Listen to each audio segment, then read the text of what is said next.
In the wild, the time of a wolf mother with her young is generally very short, but at a man's campsite it is sometimes even shorter. In the middle of the summer, Grey Beaver found himself in debt to 3 eagles. He decided to pay it with quiche. 3 eagles accepted the deal, and as he was going on a trip up the Mackenzie River, Quiche would go there with him. White Fang suspected something bad was going to happen when he saw 3 eagles leading Quiche towards the canoes. He followed them, looking around nervously. When he saw his mother being put into a departing canoe, he started at once to cry and started to swim after the canoe. Grey Beaver had been watching White Fang all the way through. Now he called him to come back in an angry voice, but White Fang was already deep in the water. Grey Beaver called him again, but White Fang was clearly not listening. Grey Beaver's face hardened in anger. He jumped into his canoe and within seconds overtook White Fang. He turned around, reached down and pulled the crying puppy out of the water.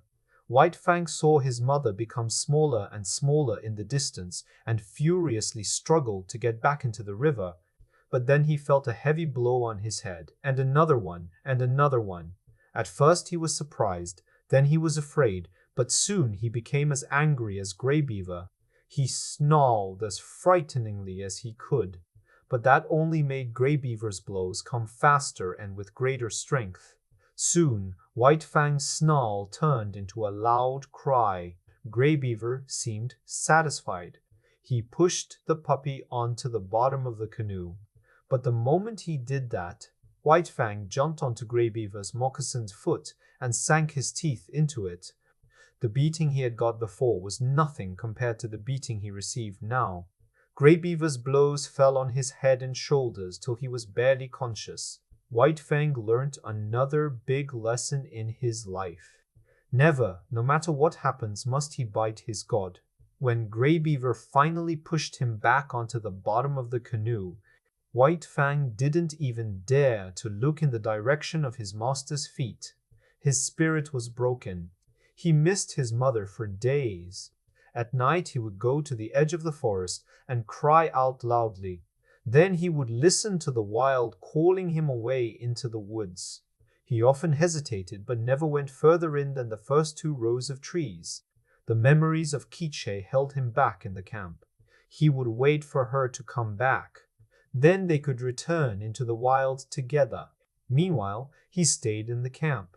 He wasn't happy there, but he was getting used to the ways of dogs and men, and he was learning to find his ways around them. In time, he learned to respect Grey Beaver as his god. Though Grey Beaver was by no means a loving god, he was a just god. He would punish with a heavy beating for any disobedience, but he would also protect White Fang from other dogs' attacks. And he would make sure that White Fang always had enough meat in the evening. In the fall of that year, when days were becoming shorter and colder, White Fang sensed something strange happening about the camp. It was getting smaller. The spaces between the teepees were getting bigger. There were fewer and fewer squaws around. The truth was, the camp was being gradually packed up and moved for the winter season.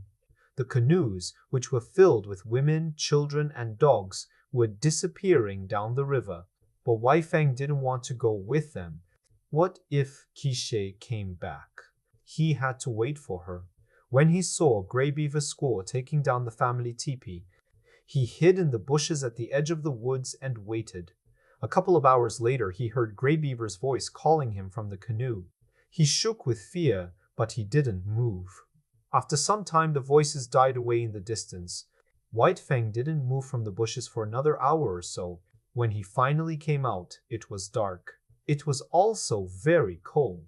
He went in the direction of the woods, but it was even darker and colder there. The wild calling him didn't sound familiar anymore. It sounded more like danger. His hair stood up on end, and he turned back to where the camp used to be. But the place was empty now. There was no fire to lie by and warm up. There was no Grey Beaver who he could stand beside and feel safe. And there was no meat thrown to him by Grey Beaver's squaw. Suddenly, White Fang felt more lonely than he had ever felt before. He sat down and pointed his nose at the moon and for the first time howled like a grown wolf. All that night he ran in the direction where Grey Beaver's canoe had gone. By the middle of the second day he had been running continuously for 30 hours. He hadn't eaten for 40 hours and was weak with hunger. To make it worse, snow began to fall, making the way slippery and unsafe. Night had fallen again. White Fang's feet were bleeding, and he was crying softly to himself. Suddenly he smelled a fresh trail of Grey Beaver. He followed it as fast as his weak legs would carry him. Soon the camp sounds came to his ears, and he saw the light of the fire. Grey Beaver was sitting by the fire eating a piece of raw meat. White Fang went forward, slowly, scared at the thought of receiving beating. His hair stood up at the thought of it. But then he went a few steps forward again. Slowly he came into the circle of the firelight. Grey Beaver saw him and stopped eating. White Fang moved very slowly now, lowered his feet, with his head just above the snow. At last he lay at his master's feet. This moment changed everything in White Fang's life. He had come out of the wild to sit by a man's fire and to be ruled by him. It was his own choice to do so. He had surrendered himself to his master, body and soul. Now he was waiting for his punishment. But minutes passed and no blows fell on his head. He slowly looked up.